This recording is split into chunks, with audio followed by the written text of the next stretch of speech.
In today's episode, we're going to be reacting to some of the creepiest and strangest videos that I found on the internet. Let's get into it. All right, I watched the entire 2-hour congressional UFO hearing, so you don't have to. I'm going to break down everything that happened. It started off with a bang, as two of the witnesses decided to do the Pledge of Allegiance instead of raising their right hand. I mean, he's even laughing about it. First up on the mic was Tim Gallaudet, and I have so many problems with what this man said, I don't even know where to start. He told the story about how he's missing emails from a UFO incident, but he doesn't realize that nobody cares. We don't want to hear about Microsoft Outlook, okay? We want pictures and videos of alien spacecraft to respectfully get off the stand. He also claimed that the best evidence of a USO that we have was from sonar data from the 1980s. Like, what are we doing here? Then we had the pleasure to listen to Lou, I can't disclose that, Elizondo. Look, Lou, I like you, man, so I'm not going to go too hard here, but the reality is that we need more evidence from you, bro. I get it. You signed a document saying you can't talk about the crash retrieval program, so bring something else. He also casually said that the U.S. has alien bodies, but unfortunately, we'll probably never know if this is true or not because it happened before his lifetime. Then came Mr. Schellenberger, who accused the government of hiding critical UFO evidence, as if none of us have ever done that. A big nothing burger from this guy. When they asked him what he thinks these UFOs are, he's like, I don't know, which I actually respect. And then finally, we had NASA hype man Michael Gold. I honestly do not know why this guy was even there. He publicly stated that he thinks that these UFOs are either experimental aircraft or drones. Like, what? In conclusion, when all four of them were asked what they think UAP are, here's what each one said. Strong evidence they are non-human. Yeah, what he said, we don't know. We don't know, but we need to find out. I mean, from the bits and pieces that I have watched over this hearing, I have not watched the whole thing, but everything that I have watched, it almost all leads to exactly what this guy is saying. And I'm not gonna lie, I kind of expected that to happen because that seems to be what always happens. So I'm a little disappointed because I did kind of expect it. I was hoping to hear a lot more information than what we heard about, but again, I have not watched it. So if there's anything major that I missed and you know about it, leave a comment down below letting me know. But other than that, it just kind of seems like a rinse and repeat of the last time they had the hearing. We are going to find life on Mars in our lifetime. I'm convinced of that, especially after an insane discovery on Earth. Scientists just found microbes, alive life, sealed inside a rock in South Africa that formed 2 billion years ago. The rock was 15 meters below ground, and the microbes were literally sealed inside with very little wiggle room, and they didn't really evolve over the last 2 billion years. Now, Mars is the same age as Earth, so obviously old enough for life to have evolved. It also used to have water on the surface, and on Earth, where there's water, there's life. Mars wasn't able to hold on to its magnetic field and a lot of its atmosphere, so it doesn't have water on the surface anymore, and it's pretty inhospitable to life as we know it. But studies show that Mars still does have water underground. There's water trapped in minerals and in underground lakes. And now there's a possibility that the life could be trapped and sealed in the rocks themselves. That in itself, on Earth, is crazy. I know there's a lot of people on my channel that really does not believe in space like that. I personally like to believe in space, so I kind of find this stuff right here interesting. And I hope that if space is real, that there is other life out there. And it does not even have to be super advanced life. It could just be no different than just wild animals. That's still really cool and interesting because there's other forms of life out in the galaxy. Let me know in the comments of what you think about this. First of all, do you believe in space? And second of all, if you do believe in space, what is your theories or your thoughts about other life being out there? Where do you think that they are? Or do you even think that they exist? Do you think that there is space but no other life out there? Let me know in the comments. The following home security footage has me stumped. I honestly have no idea what this is. I don't believe this is a cloud or anything natural. And the reason being is look at the way the shadow comes down from the sky. It looks like it almost lands on top of the car and then moves forward out of sight. It's literally moving with intention and clear direction. It's not like a cloud just going any which way. It's something other. But what is that other? I've actually slowed down this footage so you can see it and maybe make sense of what we're looking at. Take a look at this footage and tell me what you think.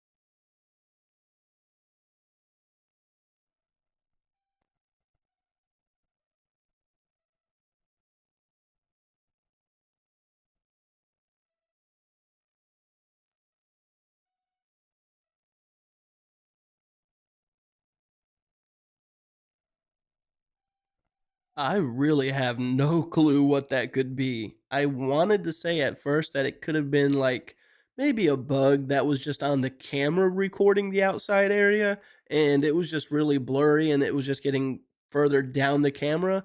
But it really looks like it's going from a further distance inward. So it's a really hard one for me to tell. Let me know what you guys think about this one. All right, here's some of my key takeaways of today's second UAP disclosure hearing with the House Subcommittee. First, Michael Schellenberger exposing Immaculate Constellation. This secret UAP program is something that if you even mentioned it, you would get put on a watch list. Well, today he exposed a lot of it. This is a 212-page document. 4 of those pages on the Immaculate Constellation are really intense. You should check it out. But how much information do they have withheld? And supposedly there's lots of video evidence, really good quality video of UAPs that need to be released. Now, they also said under oath that we are not alone in the cosmos. That was huge because it was under oath. Now, are they lying? Maybe. Is it all a distraction? Maybe. But I think it's kind of a fun distraction, and I see a lot of your comments. But a big takeaway I'm seeing, again, is with the non-human biologics, all right? We've heard this term a lot. That could be a tree, a flower, or whatever. But they leaned and tied it into non-human intelligence and brought up something that makes a lot of sense, oddly enough. AI aliens, okay? I know, sounds crazy, but it kind of makes a lot of sense. And as wild as all of this is, I think all in all, it's a good direction to be headed. And we got focused in on a few different topics to focus on for disclosure. So for me, I think that was kind of a great step forward in a few directions.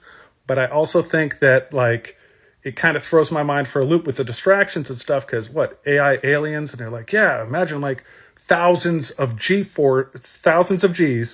with some of the speeds and changes of direction these UAPs are making, and we might need to redefine our definition of what life is out there, which oddly enough also makes a lot of sense. I guess I really need to watch the disclosure. But with that being said, again, on TikTok, there's a lot of people talking about this hearing, and it's a mixture of things. So it's really up in the air. I'd always highly recommend doing your own research. Probably need to start adding that at the beginning of my videos, to be honest. Hey, if you haven't done so and you're enjoying the video, go ahead and give it a like, and if you're new to the channel, subscribe. For everyone that's watching and or subscribed, thank you so much for watching, and thank you so much for being subscribed. I would also like to give a special shout out to all of my active members. So to all of my active members that you see on the screen right now, thank you so much for being a member to the channel. And for anyone that's interested in further supporting my channel, I do have my memberships turned on. It is 99 cents a month. What comes with that is added emojis that you can use in the comments of my videos, and they're just emojis of my face. And when I upload a video, it just comes out immediately for anyone that's an active member. So it does not come out at my scheduled upload time. It just is immediately available as soon as I upload it. So if any of that sounds of interest to you and you would like to further support the channel, I cannot thank you enough for doing so. So with that being said, thank you so much. So what if the moon was actually a metal threaded cap? I saw this video today about how the surface of the moon is actually a reflection of the flat Earth and the surrounding continents, which we are unaware of, that are reflecting back onto the moon. Which got me thinking, where did all of the water come from in these great flood myths that happened across all of the continents that we hear about all the time? Then I also started thinking about how we hit the moon with some sort of rocket or something and it dinged for like an hour or two, which makes me think maybe the moon is just the cap that holds the water back on the firmament, and when they open it, then all the water comes in. I would have never ever would have thought of that theory.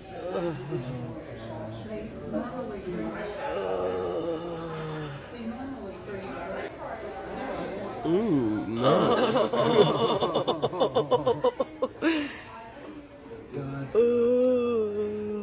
I've never been to a Cheddar's, and I don't think I'll ever go to one if that's what's in there. It's kind of like Joe's Apartment. If anyone's ever seen that movie, they just look like they were enjoying the show. Using an app to trigger lucid dreaming can triple users' awareness in dreams and increase dream frequency. And you've probably seen a few products like this, like the Muse headband, but this isn't actually a product that's on the market, but rather some research that scientists were doing in a lab. And what we're talking about with lucid dreaming is when you are aware that you are dreaming, you know that you're asleep, and you know that your consciousness is in a dream. And once that happens, you know that you can control everything. Everything that exists is literally in your mind's eye. You create the world around you. And while some people see this as a ticket to godhood, I've done this a number of times. And reality is, lucid dreams are very, very fun, and they're an interesting look at your own cognition. But this study is fascinating because it was published in Consciousness and Cognition. Researchers at Northwestern University showed that a smartphone app using sensory cues can significantly increase the frequency of lucid dreams through a process they called targeted lucidity reactivation. And the way this works is very, very simple. They undergo a training to associate a sound cue, such as a tone or melody, with becoming aware that they are dreaming. And the same sound is then played during sleep to prompt lucidity within a dream, leveraging the brain's ability to recognize that it is indeed in a lucid dream.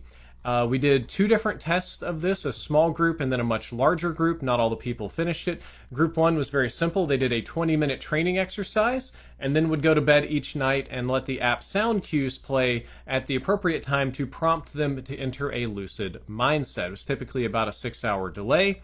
And the results of this group is that the amount of dreams roughly tripled, just dreams in general, and many participants credited the app's cues with prompting lucidity either directly or indirectly. The next experiment was a little bit larger, and they decided to do some control groups here where we had people get no cues, untrained cues, the specific cues, and what they found is that people that got the audio cues from their training were much more likely to have dreams and much more likely to have lucid dreams. And what's really wild is this was done independently, but the results were so successful that the team started cooperating with the company that actually makes the Muse S headband. So this is a product that already exists, but it doesn't work as well as what's happening in this study. But what we learned from this study can very easily be applied to this product. So I think the next generation of Muse headbands are going to be something amazing. That's actually pretty interesting to me. I'm a little concerned about wearing a piece of technology on my head at night, though. That would be kind of concerning, but I get the idea of it. You do this training simulation before you go to bed. Takes maybe about 10-20 minutes, and then when you're wearing the headband, it signals you under those training simulants that you went through. I don't even think simulants is a word, but we're going to go with that. And on top of that, we don't even know if the device might be reading our brain waves or scanning our thoughts or what may have you. Interesting technology, and I like the idea of being able to be brought aware that you are in a dream so that you can lucid dream. That would be awesome. I would love to lucid dream, even though I have not really been dreaming lately. I have a hard time dreaming in general. It's probably a lack of sleep. Someone said that underneath of my eyes look yellow, that I might need to get my liver checked, but to be honest, it's probably because I only get like 2 to 3 hours of sleep every night. Also, now that I think about it, I've lost a lot of sleep once I moved my orgonite pyramids out into my office. So now that they're not even in my house anymore, it's probably affected me if those even work. So that's actually an interesting thought. But back on topic, if I could start dreaming again, I would love to be able to lucid dream. The things that I would do in my dream to help me maybe even study, to just have fun, that would be awesome. Let me know in the comments, do any of you know how to lucid dream on command? Do you need any special training? Or if you do know how to lucid dream, how do you set yourself up for lucid dreaming? Do y'all know what the biggest conspiracy is? Oh, I'm about to tell you. Don't go nowhere. The biggest conspiracy today, it's actually still going on. It's a running conspiracy. Is that, and only the real ones will comment and say that I'm right, or the ones that are aware of this, is that the conspiracy of flooding a society with so much disinformation, so much conspiratorial information that is backed by actual testimonies or 3-letter agencies that starts with a C released documents such as Project Bluebeam, Earth is Flat Around, High Jump, Admiral Byrd, NASA, that all these conspiracies are given, I repeat, given to us to distract us from the actual problem at hand. Tell me I'm lying. Tell me I'm lying. Oh, and this isn't a conspiracy. It's fact. I have thought to myself a great number of times about what if most of the conspiracies that we have are because they are fed to us. Like, what is going on? There's so much stuff out there that's causing confusion and so many questions that it's going to get to a point where we are not going to know what to believe, and we're just going to be extraordinarily confused.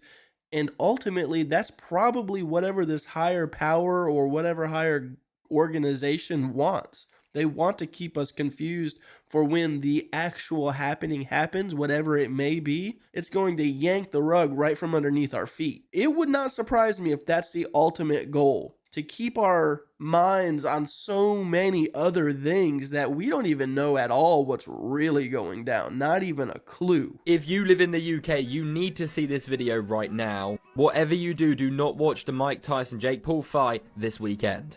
Right, let me explain. This is mental. This weekend, of course, the fight is going to be broadcast on Netflix. Now, Netflix is its own separate subscription, as you all know. So you pay your fee to join Netflix, and you basically watch whatever's on there. Now, for all you Americans out there, in the UK, we have a little something called a TV license, which is basically just a giant scam. So if you want to watch any of these channels on the normal TV, you have to pay for a license. But no, streaming sites are obviously completely separate. Now, a lot of people in the UK actually don't have TV licenses. They just watch everything on Netflix, Amazon Prime, Now TV. So let me know what you guys do. But please, make sure you share this video with a friend, or you could be fined £1,000. So although the fight is going to be streamed on Netflix, they've decided that you do need a TV license if you want to watch this fight. And if you don't have a TV license, you'll be fined £1,000 for watching Netflix that you already pay for. People are losing their minds over this. It just sounds insane. But please, if you are going to watch it, make sure you have a TV license. That's crazy. So if you do not have a cable or satellite television, whatever the TV companies are called nowadays, I personally do not have television. I also only stream my stuff through like YouTube and other forms of streaming. I do not have Netflix, but I could only, that's really messed up. But with that being said, the fight is today. So who do you think's going to win the fight? Mike Tyson or Jake Paul? I would really hope for Mike Tyson, just because, you know, he's an old champion, and I think that would be a nice win for him. It's probably going to be a staged fight. I don't know. I do not have Netflix, so I'm not even going to get to watch the fight, but I'm sure there's going to be clips and stuff on the internet about it that we're going to get to talk about. So if I don't get to react to any of the clips or know what's happening, leave a comment down below letting me know what happens during the fight, because I'm definitely going to check up on it and see who won for sure. Is it true that microwave safe means it just means that the plastic won't melt in the microwave, but it's... Do never put plastic in a microwave. So here's the story. BPA, phthalates, plasticizers are added to the plastic, but they're not chemically bound to it. If you put anything in a container that has these chemicals in it and then put it in a hot environment, they will come out of the plastic and go into the food. So if you, in a microwave, or you put your bottle in the car and the sun comes in, it warms up the bottle, and then the stuff goes into your water. You don't want to mix these chemicals and your food, but if you do, the worst thing is to do it in a heated environment. So it sounds to me like not drinking out of cans, not drinking out of plastic bottles. It's going to be not microwaving plastic ever. And in general, just avoiding plastic intake. If you can afford it, buy organic. So you're going to avoid the pesticides, and then phthalates are actually added to pesticides. And they're added because they increase absorption. So you want your pesticides to get into the plant, right? And to kill the bad stuff and insects. So the same property of phthalates that makes them good for pesticides also makes them good for our hand cream. Just mentioning absorption. Anything that's absorbed in the body is going to have phthalates in it. And it also holds scent and color. So it's added to those scents, and it's also added to your lipstick and to your colored, whatever you put on your face and so on. So anything that holds scent and color, that's going to be phthalates. Everyone is calling the new Minecraft AI a lobotomy simulator, and it'll make you question reality. It's called Oasis, and it has people feeling like they're dreaming or just losing their minds. The most impressive part of it all, it does it all with no game code. Instead, it's an AI model that generates a video of an open world game in real time. But instead of generating a video from text, as most AI generators do, it generates a frame-by-frame experience using strictly mouse and keyboard input, called Next Frame Prediction, trained on thousands of hours of Minecraft footage available online, predicting each frame in real time based on your keyboard and mouse movements. It feels like playing Minecraft while having open brain surgery, simulating the graphics and physics of the familiar open world in real time, allowing you to walk, jump, and break blocks as you're used to, except everything just constantly changes whenever you look away. It is such a trip. Every time you turn around, look up, or just get too close to anything, you find yourself in a completely different world, with many saying this must be what schizophrenia, psychosis, or even getting a lobotomy must feel like. But it's also low-key just the most realistic portrayal of what dreaming looks and feels like. Never quite getting a full grasp of what's going on around you, while your brain is just trying to make sense of it all. It uses the Descartes generative AI open world model, and it has no real logic. It sort of just guesses what should happen next based on all the Minecraft videos it's been trained on, which is why the entire game is just so unexplainably mind-bending. You'll turn around, find yourself in a cave, look up, and realize you're actually looking down from on top of a mountain. Keep turning, and you're actually really high up, and not even on a mountain, but floating in midair from which you fall down. One of the craziest AI projects yet, but taking a deeper look, we see the technology behind it, called Sohu, a new ASIC released by this company Etched. An ASIC is an application-specific integrated circuit, basically a superpowered GPU built for a very specific purpose, like Bitcoin mining ASICs. But in this case, instead of mining, it's built for generative AI, more specifically transformers, the T in ChatGPT, generative pre-trained transformer, making real-time AI-generated open worlds like these a possibility. And just like Bitcoin mining ASICs made GPU mining obsolete, this has the potential to do the same for AI. They raised over $120 million in funding for this project and claim to be over 20 times faster than NVIDIA's H100, which is currently their best GPU for deep learning. As of today, you can demo the Minecraft AI Oasis straight from a browser, running off their cloud computers using H100s in 360p, only 500 million parameters, and super duper laggy. But Sohu, they say, will be able to deliver over 100 billion parameters in 4K resolution and more than 10 times the amount of concurrent users. The company also eerily claims that within a decade, the majority of internet content will be AI. And we can already see it happening with all the faceless AI text-to-speech channels we see online. This takes generative AI to the next level, essentially a video game engine without any coding required. And just like AI video prompts, there's virtually no skill needed and anyone can use it. Is this the beginning of the end of human creativity as we rely less and less on our own critical thinking and artistic imagination, becoming fully dependent on AI? Man, there's a lot to take into this. I could rant and ramble on about this form of technology for quite a bit, so I'll try to keep it short. There's probably going to be a lot of cuts here. I have played this Oasis model of Minecraft because I thought it was really interesting and I wanted to see how it worked. And it surprisingly works very well for it just being a AI generating image system that you can play basically fluently. If any one of you out there knows anything about AI generating photos or videos, you would know that it takes an extraordinary amount of time to render out those videos or photos. Now, maybe a photo, it might take a minute to get a high quality photo that you want. 1 minute for one still image. That might be what you want. For a video, it's going to take a little bit longer than a minute because it's rendering multiple photos in that video. In this case, you're actually able to play 5 minutes worth of this randomly generated game that's just being generated through AI, not a game engine or a browser engine or anything like that. It's literally just being generated by the AI live, randomly.